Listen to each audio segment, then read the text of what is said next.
tvář neukazuje jen tvář, ale všechny stíny, které nosíš dál. Dotkla jsem se chladného skla a noc mi odpověď dala. V odrazu nestála jsem já, ale duše, kterou pohltila tma. Zrcadlo zatracení volá mě dál. V jeho hlubinách čas navždy spál. Každý pohled odhalí hřích, který zůstal ukrytý v našich snech. Zrcadlo zatracení, ledový chrám, kde pravda ničí každý klam. Ve střípcích osudu vidím svůj pád a přesto se odmítám vzdát.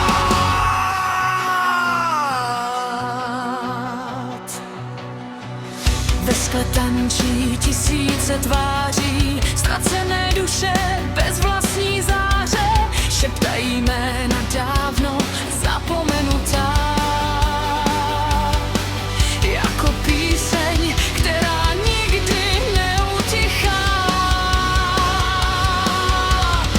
Měsíce láme nad černou zemí a odraz ukazuje, čím nejsme i čím jsme byli. Každý stín skrývá nový příběh, každá prasklina dávných hřích. Zrcadlo zatracení volá mě dál.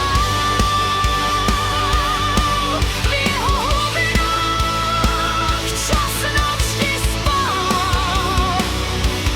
Každý prohrat odhalí hřích, který zůstal ukrytý v našich snech. Až se jednou rozbije poslední střep, vrátí se pravda zpátky na svět. Do té doby bude v tichu stát a všechny ztracené duše dát.